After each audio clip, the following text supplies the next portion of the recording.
Professor और master भी विद्यालय कहते हुए मैंने सुने हैं, और यदि फॉल्ट यदि ऊपर आ गया तो बहुत नीचे तक जाएगा। पढ़ाने वाले में फॉल्ट आ गया तो कहां तक जाएगा, मामला गड़बड़ हो जाएगा ना। हाँ? विश्वामित्र जी महाराज का यज्ञ सफल हुआ। उसके बाद उन्होंने कहा, अब इस समय वैसे तो विश्वामित्र जी को सीधी तरह से राम लक्ष्मण जी को लौटा देना चाहिए था ना। भाई यहीं तक की तो तय करके लाए कि असुर समूह सतावे मोई, तुम्हारा काम बन गया, लौटा दो सामान जिससे लाए हो, लेकिन नहीं लौटा रहे। अच्छा, राम जी ने भी ये नहीं कहा कि नहीं यहीं तक हम तो आए थे, हम तो अपने पिताजी यहीं तक भेजे, क्योंकि गुरु की आज्ञा में विचार करना दोष होता है।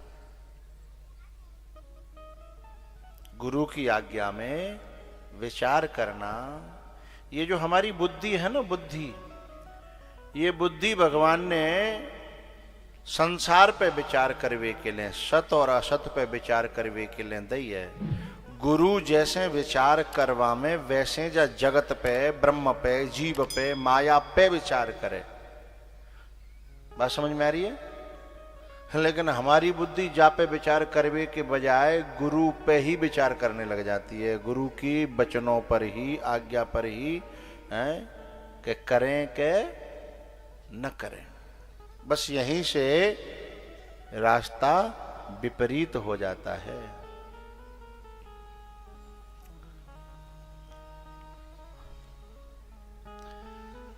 राम जी ने इसलिए ये तक नहीं कहा कि हम तो यहीं तक आए। राम जी को सीधा जो कहा कि आगे चलना है, एक यज्ञ और अधूरा है। बोले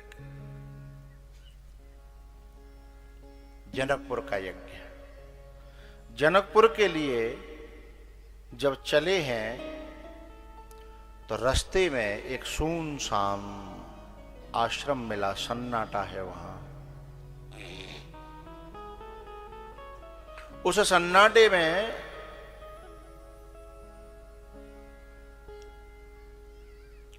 एक शिला पड़ी हुई है, पत्थर की, नारी का आकार लिए हुए है।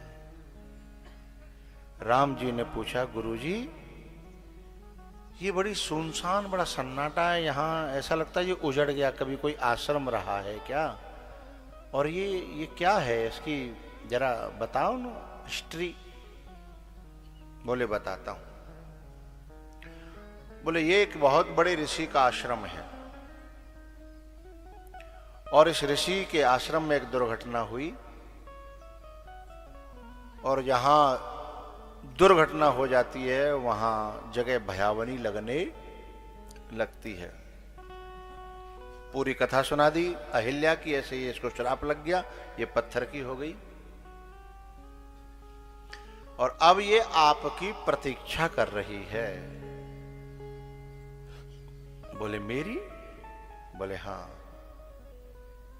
गौतम नारी श्रापवश ओपल देह धरि धीर, चरण कमल रज चाहती कृपा करहु रघुवीर।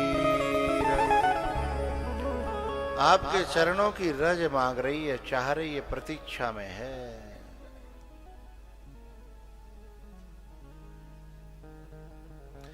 अब राम जी मन ही मन सोच रहे हैं, ऋषि पत्नी है, मैं अपनी चरण रज, लेकिन दूसरे क्षण एक बात मन में आई। बोले ना ना ना, आज्ञा गुरु जी की है, नो क्वेश्चन, नो डाउट। ठीक है। अब जब राम जी ने चरण की रज दी और वो अहिल्या उस पत्थर में से जब प्रकट हुई, तो वो क्या कहती है? मोने श्राप जो दीना अति भल कीना, परम अनुग्रह मैं माना। मुनि श्राप जो दीना, कि भैया श्राप भी पत्थर की बना दे और जिका करे अनुग्रह नहीं, बोलो बोलो, परम अनुग्रह। कोई कौआ पत्थर को बना दे, ये कोई अनुग्रह होता है क्या? बोले जी हां।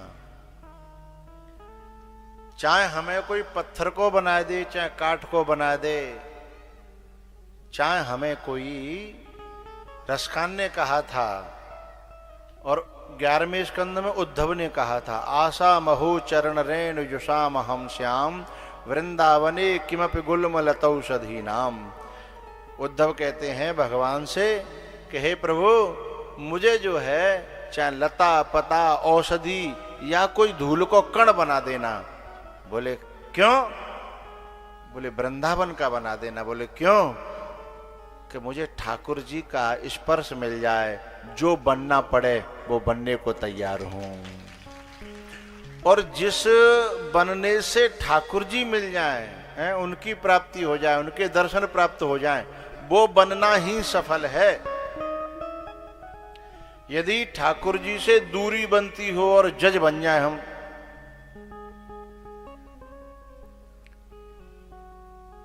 ठाकुर जी से दूरी होती हो विधायक बन जाए। अरे सबरी ने यही तो कहा था पहले जन्म में, मुझे राजमाता नहीं रानी नहीं बनना है, मुझे भले ही भीलनी बना दो पर मुझे राम मिल जाए। है सोई सुंदर सोई सुभग शरीरा, जेहि तनु पाए भजिय रघुवीरा। गरुण जी ने पूछा, हे कागभूषुंड जी, जब आपको इच्छा मृत्यु का वरदान है, आप अपनी मर्जी से मर सकते हो, अपनी मर्जी से जन्म ले सकते हो, चाहे जिस योनि में जन्म ले सकते हो, तो फिर सबसे उत्तम तो मनुष्य योनि है। फिर तुम जा कौआ की देह में काय को यहाँ रह रहे हो? कागभूषुंड जी ने बड़ी प्यारी बात कही कि मनुष्य की योनि में शायद मैं इतना भजन न कर पाऊं, कौआ की योनि में मैं जितना भजन कर लेता हूं, और मैंने इसी कौआ की योनि में भक्ति को पाया है, और जिस देह से भक्ति मिल जाए वही देह सर्वश्रेष्ठ है। यही बात कह रही है अहिल्या कि जिस श्राप से मुझे राम मिल गए, जिस पत्थर के बनने से मुझे राम मिल गए, वो पत्थर बनना और उस श्राप का मिलना मेरे लिए तो वरदान बन गया है। प्यारेओ, मैं तो ये कहना चाहता हूं कि जिससे परमात्मा के मिलने की संभावना हो,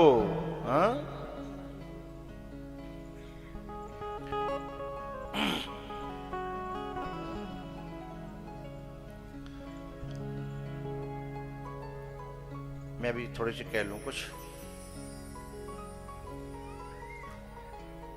तो क्या कहती है अहिल्या? मोने श्राप अति भल कीना, परम अनुग्रह में माना।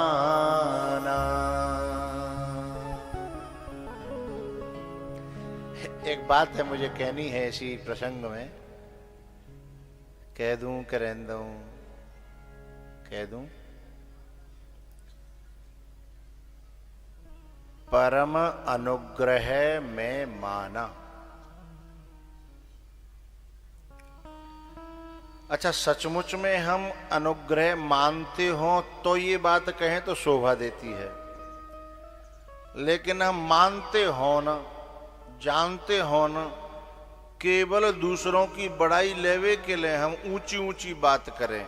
श्राप को भी हमने वरदान मान लिया है, इस बात को केवल कहें। हम ऊंचाई पे हों न, और ऊंची ऊंची केवल बात करें, हैं, तो ये भगवान को पसंद नहीं आती। ऐसे ही अहिल्या की तरह एक आदमी और था, उन्होंने भी कहा था, राम बैठे हैं ऋष्यमुख पर्वत पर और सुग्रीव आया। मैंने एक दिन कहा था कि राम की परीक्षा, राम पर डाउट यानी शंका सती को भी होती है और सुग्रीव को भी होती है। मैंने उस दिन एक बात छोड़ दी थी, आज कह रहा हूं, ये मत समझना कि सुग्रीव ने राम जी की परीक्षा नहीं ली। सुग्रीव ने भी राम की परीक्षा ली। हनुमान जी पर विश्वास तो किया, हनुमान जी की आंखों पर विश्वास कर लिया, पर भीतर से मन मान नहीं रहा था।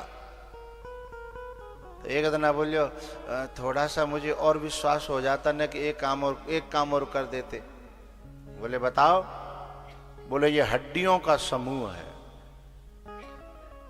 और ये 7 पेड़ जो ऐसे ऐसे ऐसे ऐसे उल्टे सीधे हैं, इनको एक बाण से भेद दें और इन हड्डियों के समूहों को बिखरा दें।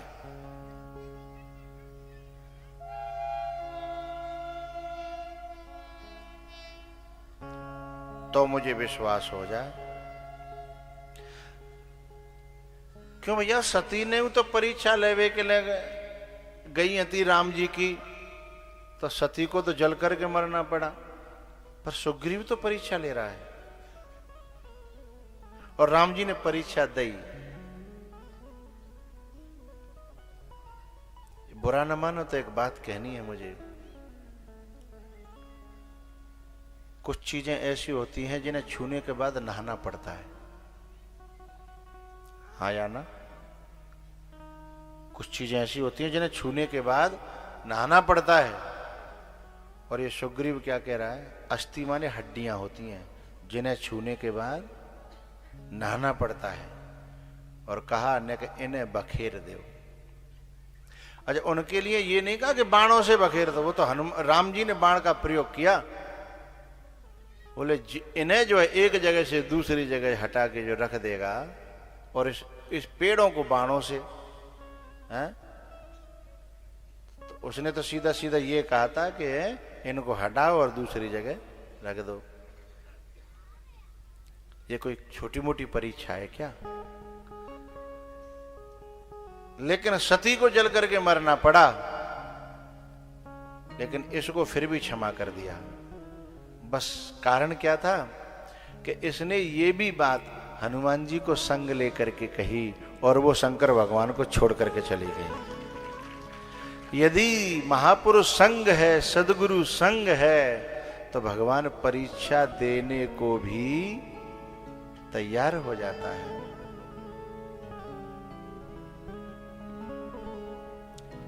यह सुग्रीव की स्थिति बहुत ऊंची नहीं है, लेकिन एक दिन यह सुग्रीव ने बहुत बड़ी बात करी, बहुत ऊंची। कभी कभी भावताओं में आकर के है ना, लोग जो संसार की ऐसी व्याख्या करें, अरे ये सब बेकार है, माया जाल है, ये है वो है, हैं?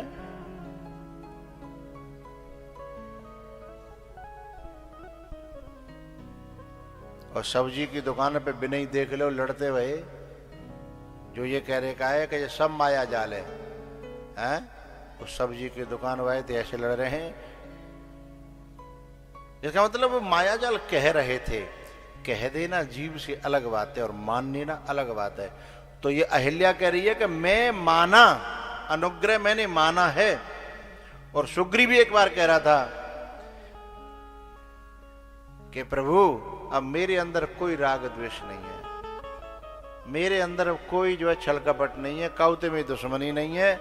मैं तो बाली का भी आभार मानता हूं कि बाकी कृपाते आप मोय बाली परम हित जाशो प्रसादा मिले राम तुम शमन विषादा। जी बोले जी तो बड़ी ऊंची भाषा बोल लो, ने चेक करके देख लें। सो राम जी ने जो है ना बई बाली के पास भेज दो लड़वे के लिए कि जा युद्ध की ललकार दे, पीछे से मैं बैठे हूं। सो गया, सो बाली ने एक गदा दिया, सो डर के पे भागो। बोले नहीं नहीं मैं झूठ बोल लो, मैं तो ऊपर ऊपर से कह रहा हूं वो तो मेरा दुश्मन हो, मार डालेगो। तो बोले जहां हो तहीं तक की बात करो, है जहां हो वहीं तक की बात करो, ये ज्ञान का उपदेश हमें मत दो। सचमुच तुम इतने ऊंचे हो जाओ तो ऊंची बात करो। कह रहे हो कि नहीं? हाँ यहां तक कहता है वो तो कि अब प्रभु कृपा करहु दिन राती, सब तज भजन करहु दिन। क्या ही कह रहे है? राम जी को गुस्सा आई, बाण उठाना पर हो, खुद जाके ऊपर कहा तो न्यू कह रहे हो सब तज भजन करऊं है, और तो पे 1 मिनट ना निकाली जाए राम जी के कुशल क्षेम पूछवे के लिए। हनुमान जी कहते हैं कि ना दर्शन कर बोले टाइम कहाँ है, और कहकार हो कि सब तज भजन करऊं।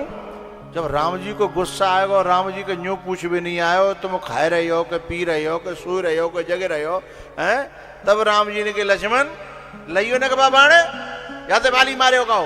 बोले का करोगे? हैं? जेह सहायक मारा में बाली, हैं? तेह सर उसी बाण से हताऊं मारूं मूड कहां। बोले बड़ा मूड है ये।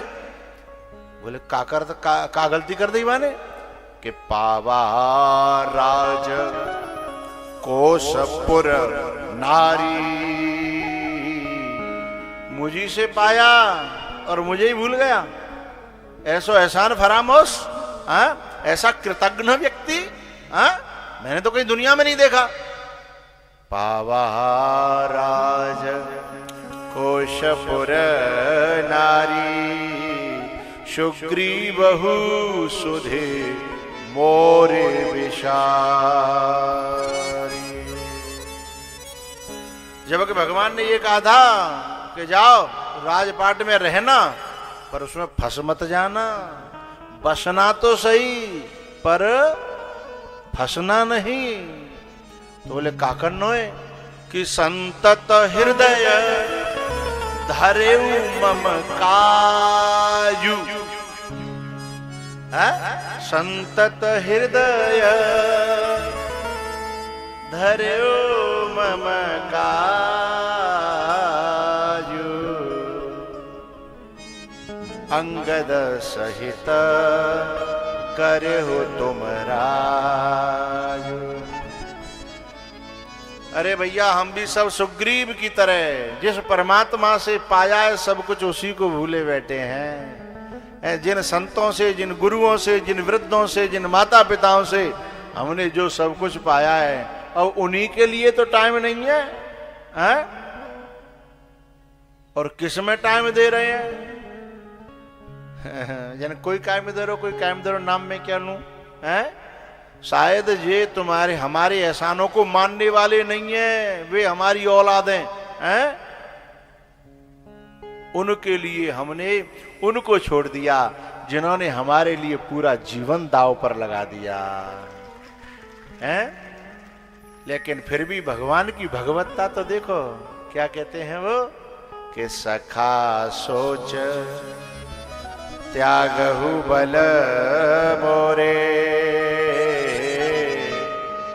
सखा सोच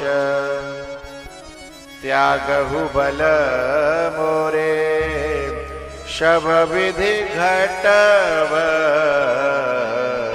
काज में तोरे, शब विधि घटव काज में तोरे।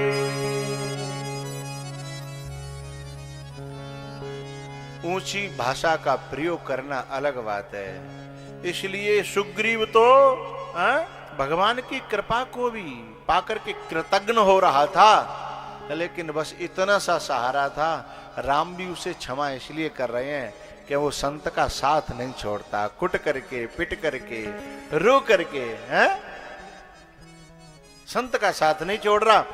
इसलिए भगवान कहते हैं कि संत की सिफारिश लेकर के जो आए, मैं उसे कैसे छोड़ दूं?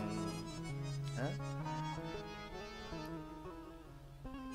ये जो अहिल्या है ना, वो सचमुच में अंदर से जो कह रही है वो मानती है, नाथ अनुग्रह मैं माना, मुनि श्राप जो दीना, अति भल कीना, नाथ अनुग्रह में परम अनुग्रह मैं माना। भैया, जो संतों की सिफारिश लेकर के जाते हैं, भगवान उनके दुर्गुणों को देखते नहीं है, है? अगर नाथ देखोगे,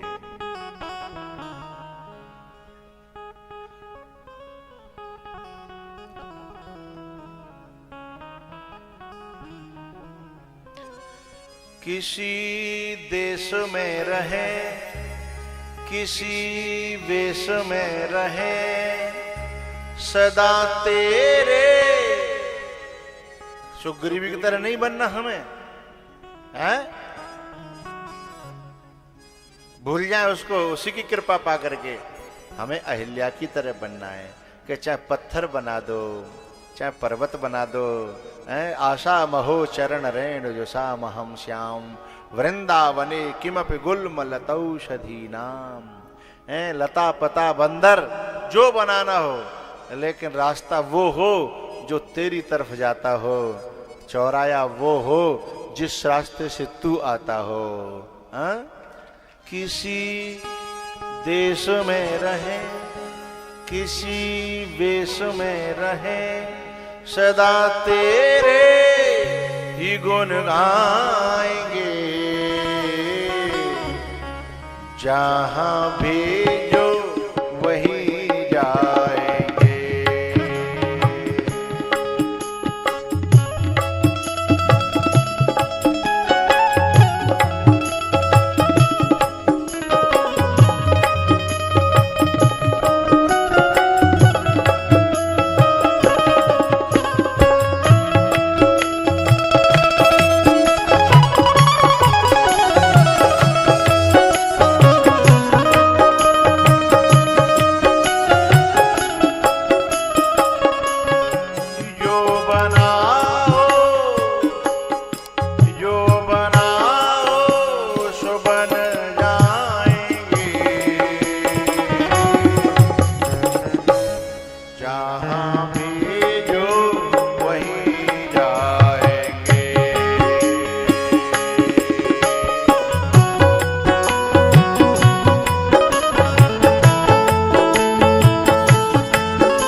क्या बनाया?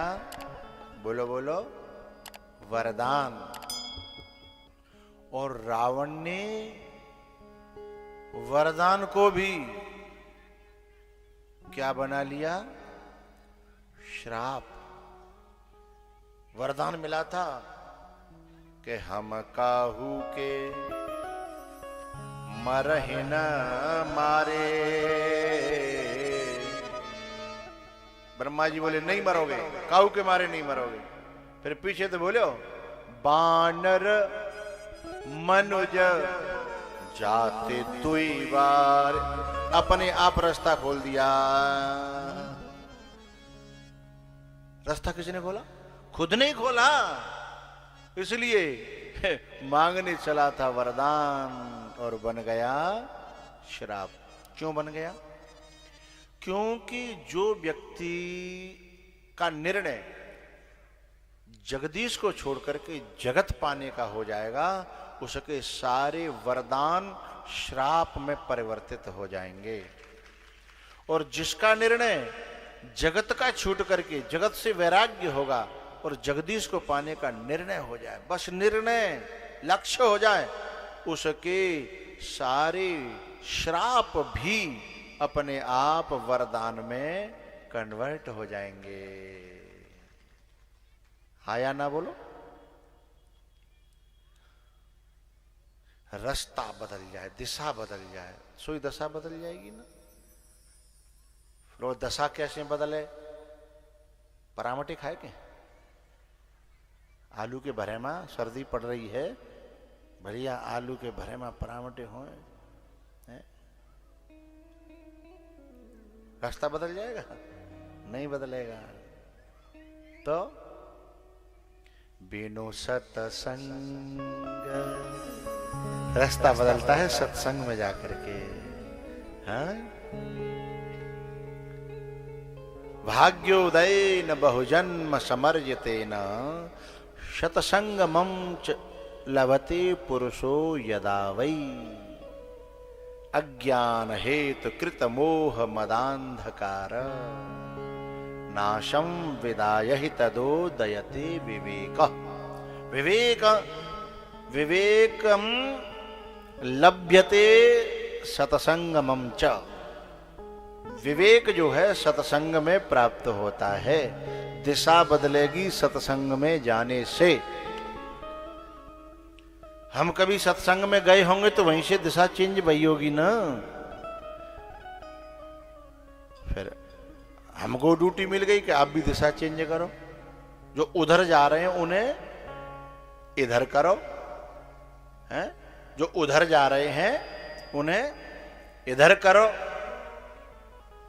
जो इधर उधर जा रहे हैं ना, हैं? जो इधर उधर जा रहे हैं उन्हें इधर उधर मत जाने दो, सबको इधर करो, भगवान की ओर करो। बोले क्यों? सन्मुख होय जीव मोहे जबहि जन्म कोटि अघ ना सहितव। जब वो उधर से इधर आएंगे मेरे सन्मुख हो जाएंगे, और इधर से उधर जाने लगे तो मेरे विमुख हो जाएंगे, हैं? और विमुख होने से क्या होता है? जब रावण गिरा हुआ था ना मैदान में, तब मंदोदरी कहती है कि राम विमुख असहाल तुम्हारा, कसहाल कि रहा न को कुल रोबनिहारा, रहा न को कुल रोबनिहारा। राम विमुख, राम विमुख का हाल ये होता है। या तो ये हाल होता है, या फिर एक जगह और चित्रकूट पर एक स्वर्ग से एक आदमी आयो और बाको हाल इतना बुरा भयो कि भाई देख के तुलसीदास जी कहते हैं कि जाको बुरा हाल क्यों है रोए, इसको होना चाहिए था राम के सन्मुख, और ये हो गया विमुख। काहू बैठन कहा न ओही, राखी को सके राम कर द्रोही। ये राम के विमुख हो गया। अरे काऊ और ने तो न कही कोई बात ना, पर जाके बाप नहीं जाए घर में नहीं रहने दो, निकाल दिया। जो राम विमुख हो जाता है उसके लिए जगह, उसके लिए ठौर वहां भी नहीं रहती जहां वो पैदा हुआ होता है।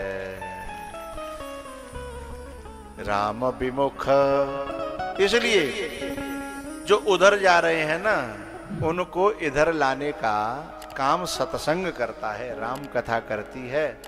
अब यह कि जो जितने ध्यान से, जितनी श्रद्धा से, जितने प्रेम से सुनेगा है, उतना ही वो इधर उसका मुंह हो जाएगा, है? फिर साल भर में धीमे धीमे फिर उधर हो जाता है, फिर साल में फिर 25 दिसंबर आता है, फिर 9 दिना ठोक ठोक के फिर इधर किया जाता है? फिर धीमे धीमे है? जो गावन के लोगों उन्हें पता होगी, गावन में जो पोखरा होता है उस पर हरी हरी काई आ जाती है? पानी नहीं दिखाई देता, होते हुए भी पानी दिखता नहीं है। क्या दिखाई देती है? वही हरी हरी काई है। लेकिन वहां में एक डेल मारो, काई फटके इधर उधर जाती है, सोई पानी दिखाई देने लगता है, पानी का दर्शन होने लगता है। लेकिन ज्यादा देर पानी दिखेगा नहीं, थोड़ी देर ही दिखेगा, फिर धीमे धीमे फिर वो काई पुर जाएगी, हैं? आवरणोति तथा माया, ऐसे ही माया का आवरण है धीमे धीमे हमारी आंखों पर चढ़ जाता है। जब कथा के पांडाल में बैठते हैं और कान में होकर के जैसे ही डेल पड़ता है ना कथा का, है भीतर की काई फट जाती है, फिर पाई का दर्शन होता है। अरे भाई भाई बात तो हम तो भूले पर ही आते हैं, हम तो क्या बात है भूल ही गए आते, बताई तो होती है कबीर है, पर बहुत दिन आएंगे जो भूल गए आते हैं। तो कान में होके प्रविष्ट कर्ण रंध्रेना है, ये डेल ऐसा है सीधे सीधे नहीं जाता, घूम फिर करके सीधे ढबक भीतर जाकर के काई फाड़ देता है, माया का पर्दा फाड़ देता है। लेकिन जैसे ही पांडाल में ते निकरे सोई काई धीमे धीमे लेट है कि भाई आ तो कोहरा छटे तो हाथों है। ओ भाई तुम कहाँ जा रहे हो? अच्छा तुम्हारे कौन सी गाड़ी से आए हो? अच्छा हाँ अच्छा ठीक है कल कोर्ट जानो, अच्छा जी काम फलाना का। सोई माया को पर्दा सो पाई दिखवो बीच कथा में बैठेगा ये तब कैसे एकदम फटगो बिल्कुल पर्दा है ना, एकदम पानी का दर्द। पानी है जैसे निर्गुण ब्रह्म।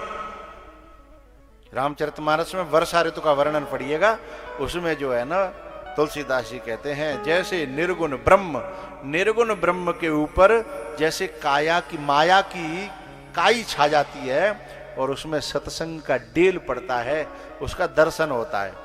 लेकिन बाकी दर्शन है निरंतर बनाए हुए के लें, दर्शन हो तो रहे, ये काई फटती रहे हैं, उसके लिए हमें पांडाल में डेल परवावे के लिए जाते रहनो है। अहिल्या के यहां से उसका उद्धार करने के बाद भगवान जनकपुर गए हैं और जनकपुर में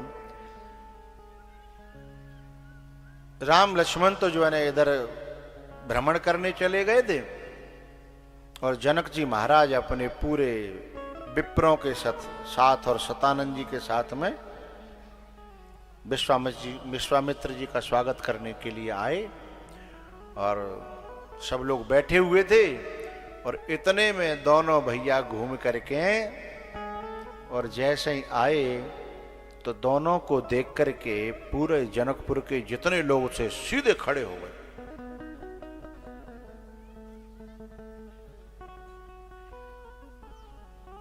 आयु में तो दोनों छोटे हैं, खड़ा तो बड़ों के लिए हुआ जाता है, फिर ये क्यों खड़े हो गए? बड़ी प्यारी बात है। यदि ये जनकपुर के लोग न होते, जनकपुर का मतलब है विदेह नगर,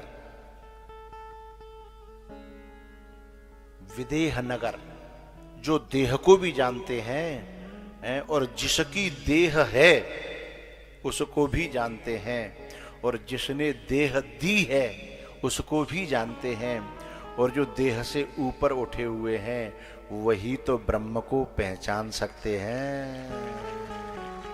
हाँ? इसीलिए तो खड़े हो गए। यदि वो केवल जिस आयु में भगवान का अवतार और जन्म हुआ है उसी को देखने वाले होते, देह नगर के होते ना, तो खड़े नहीं होते। लेकिन वो विदेह नगर के हैं और विदेह नगर में कौन कौन रहते हैं? पुर नर नारी सुभग सुचि संता, पुर नर नारी। मानस में 3 नगर हैं, 3 पुर हैं।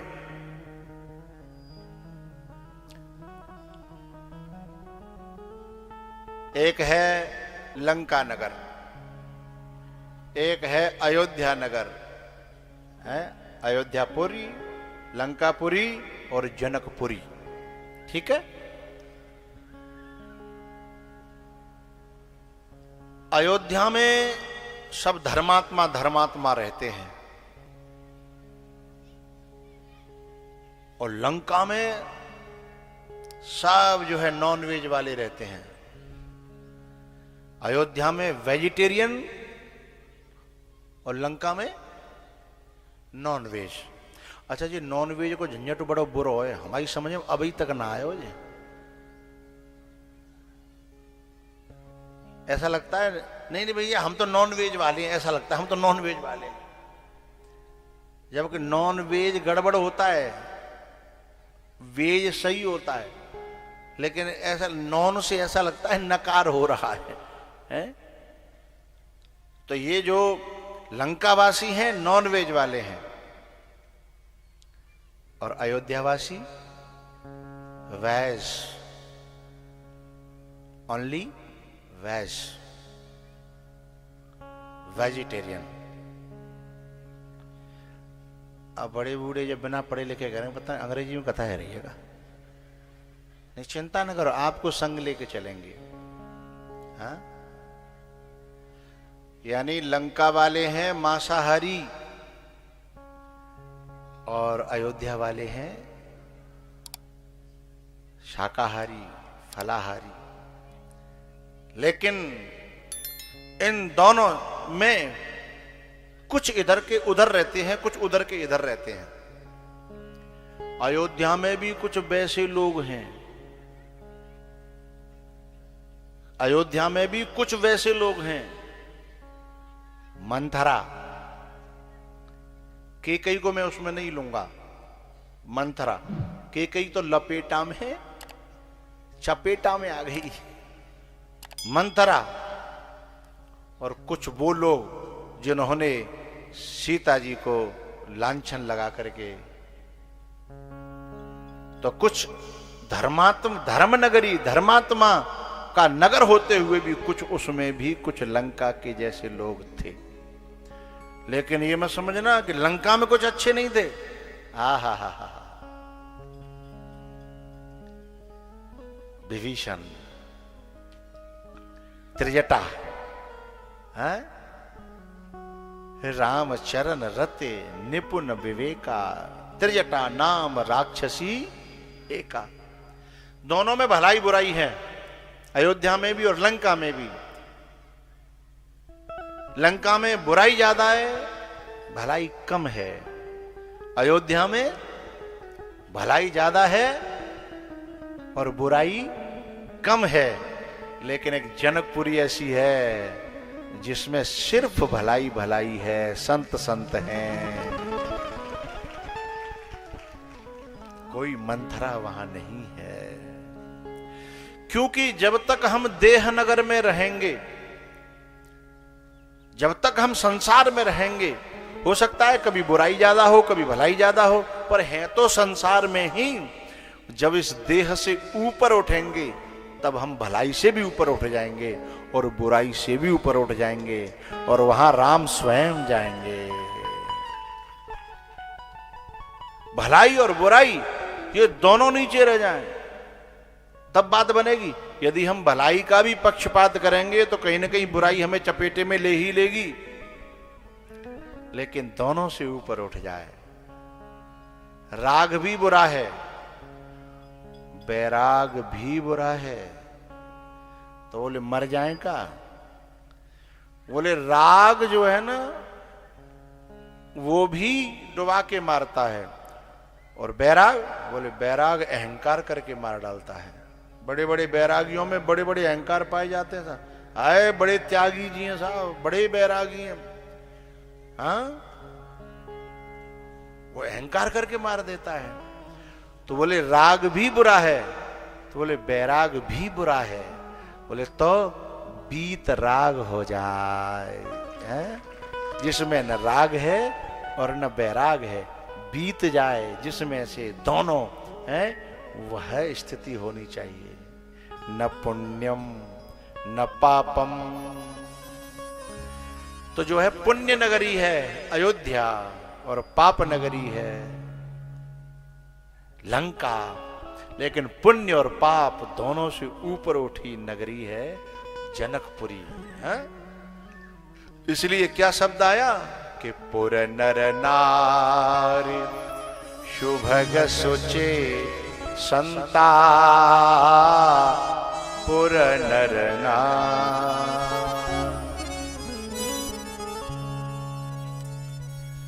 एक बात बताऊं, जनक के यहां लक्ष्मी पैदा होती है, शांति पैदा होती है, शक्ति पैदा होती है। और कैसे पैदा होती है?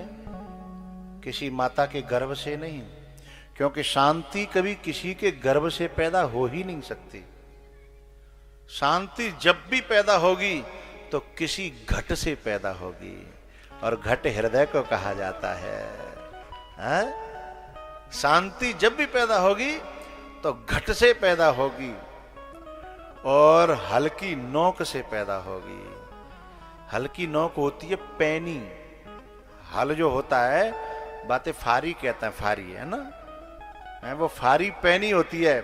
ऐसे सूक्ष्म या सूक्ष्मदर्शी भी उपनिषद कहती हैं, जिनकी बुद्धि इस अध्यात्म मार्ग में पैनी हो गई है, उनकी बुद्धि के द्वारा ही, जो अंतर्मुखी बुद्धि हो गई है, अपने ही घट में से टच करके और उसमें जो शांति है उस शांति को प्रकट कर सकती है।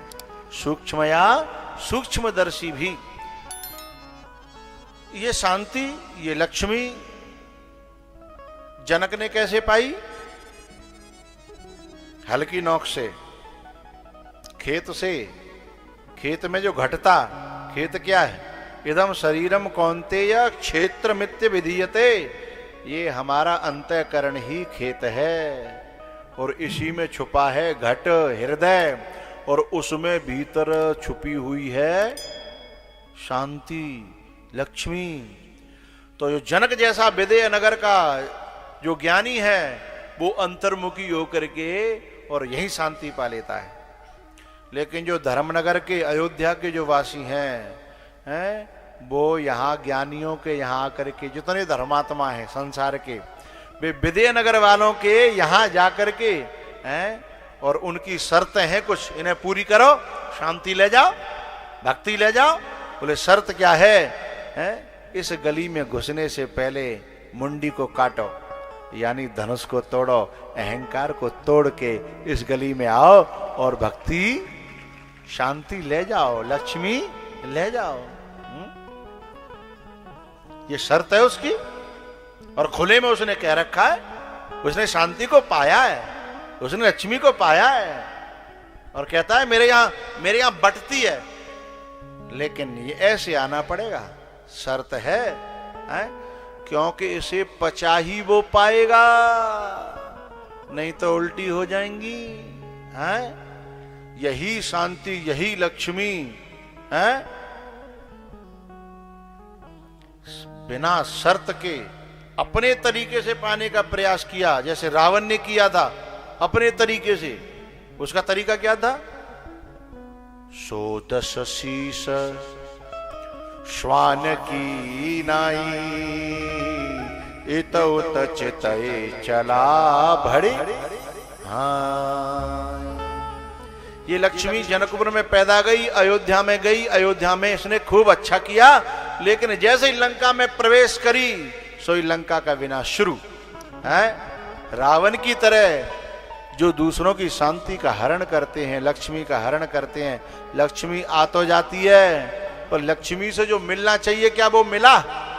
अरे हाँ ना तो बोलो करो भाई, नहीं मिला ना है? जो दूसरों की शांति हड़प के लाए थे, उससे जो मिलना चाहिए वो मिला?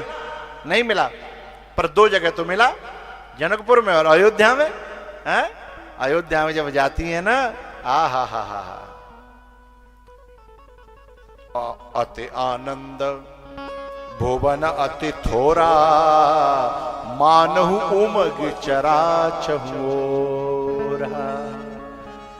उनको धन्य कर देती हैं। ये भक्ति है ना।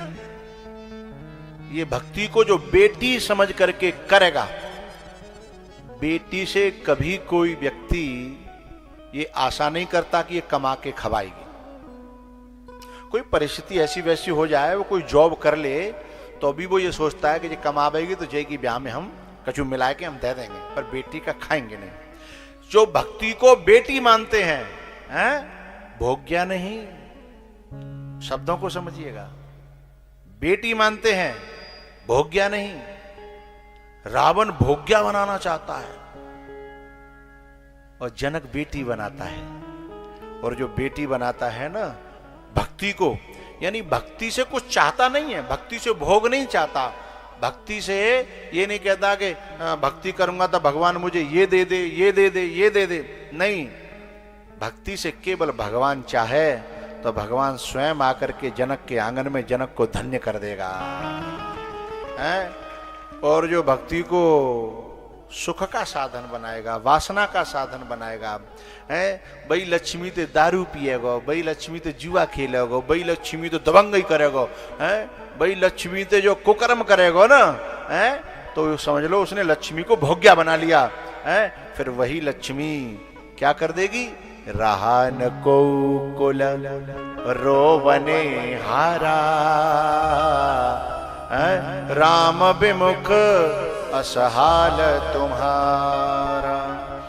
ध्यान रखिएगा, लक्ष्मी को कोई गलत निगाह से जब देखता है ना, चाहे वो रावण हो चाहे जयंत हो, है ना, कभी कभी राम एक आंख फोड़ देते हैं और कभी 20 के 20 फोड़ देते हैं। गलत निगाह से कोई लक्ष्मी को देखा तो उसे भोग्या बनाने की कोशिश करेगा तो बेटी बनाइए, वो तैयार है तुम्हारी सेवा करने के लिए। जब से जनक के यहाँ सीता जी पैदा हुई तब से विश्वामित्र जी का आना जाना, संतों का आना जाना, जब जीवन में भक्ति पैदा होती है तो संतों का आना जाना हो जाता है, श्रद्धा पैदा हो, और जहाँ संतों का आना जाना हो जाए तो फिर वहां भगवंत का भी आना जाना हो जाता है। एक सखी ने जब राम लक्ष्मण को देखा ना तो वो कहती है, लंका नगर के लोग और जनकपुर के लोग, इन दोनों में अंतर है।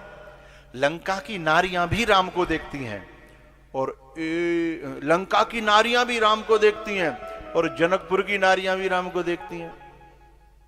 लंका की नारी राम को देख करके वासना से भर जाती हैं, लेकिन जनकपुर की नारी राम को देख करके उपासना से भर जाती हैं।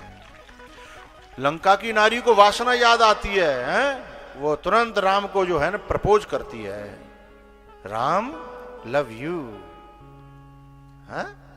लंका की नारी पहुंच गए ना आप लोग? किसका नाम कह रहा हूं? हाँ, आप लोगों को धन्यवाद, सब मेरे इशारों को समझ रहे हो, अच्छा लगता है। और लंका की नारी, उसकी जनकपुर की नारी जब राम को देखती है ना तो क्या कहती हैं? वरु सामरो जानकी जोगु, वरु सामरो जानकी जोगु। अपने लिए नहीं, और यही तो भक्ति है, जो भी मिले उसे दूसरों के लिए सोचने लग जाए, यही भक्ति है। और जहां जो कुछ दिखे सब अपने लिए खींचने की कोशिश करे, यही आसक्ति है। आसक्ति में तो देह नगर के लोग, लंका के लोग आसक्ति से भरे हैं, इसलिए वासना जग जाती है। और जनकपुर के लोग भक्ति से भरे हैं, इसलिए उनके अंदर त्याग और उपासना की याद आ जाती है, भक्ति की याद आ जाती है। इसलिए कहते हैं बर सामरो जानकी जोगु। किसी ने जनकपुर की नारी से कहा, बड़ी बावरी है तू। जनकपुर की ने नहीं कहा, किसी बाहर की ने कहा। जनकपुर की तो सब जानती हैं, वो क्यों कहेंगी? क्योंकि वो विदेह नगर की हैं, देह से ऊपर की हैं। किसी और ने आकर के कहा, बड़ी बावरी है, जागो ब्याओ सीता जी ते जाए तो क्या मिलेगा? जागो ब्याओ सीता जी ते जाए तो क्या मिलेगा? जो हर बात में ये देखते हैं कि मुझे क्या मिलेगा, वे विदेह नगर के वासी हो ही नहीं सकते हैं। वो इस मार्ग के नहीं है कि मौका मिलेगा, मौका मिलेगा।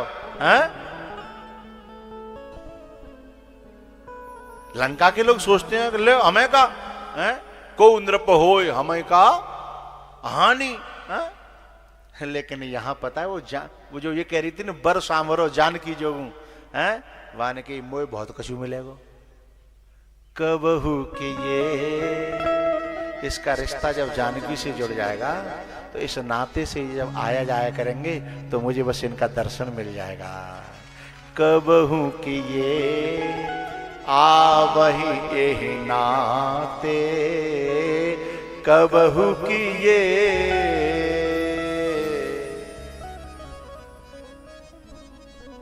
बीच में कुछ दिन के लिए कथाएं यहाँ गदाईपुरा में नहीं हो पाई थी, हैं? तो ये ब्रज किशोर की पूरी टीम बस दिनों रात या धुनमुनी में रहे, कभी मोय पोटे कभी लोगन पोटे, हैं कि कथा होनी चाहिए। मैंने इन लोगों से कही, मैंने कि काय को तुम मेरे पीछे पड़े हो, तुम्हें क्या मिल रहा है, तुम्हें तो कथा सुननी हो तो आ जाओ, कहीं भी रह लेना। सो इनका जवाब यही था कि इस बहाने से 9 दिन हम लोगों को आपका संग मिल जाता है, दर्शन मिल जाता है, सब लोगों का मिलना जुलना उठना बैठना हो जाता है, और क्या चाहिए। कबहु किए आवहि एहि नाते। ये जनकपुर के वासियों की भावना है। अब हमें खुद को देखना है कि हम कौन से नगर के वासी हैं और कौन से नगर के वासी बनना है, हैं? ये हमें देखना है।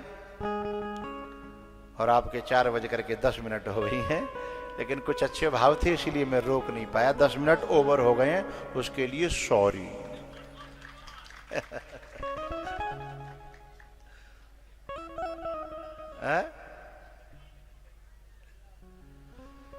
भैया ग्वालियर वासियों, मुझे बहुत अच्छा लग रहा है और मुझे सबसे ज्यादा खुशी है कि तुम्हें इतने दिन से ट्रेंड करते करते इतने ट्रेंड हो गए हो कि अब जो है सुई की भी आवाज नहीं आती। जब कथा चलती है तो सिवाय तालियों के कोई आवाज नहीं आती। यही तुम्हारी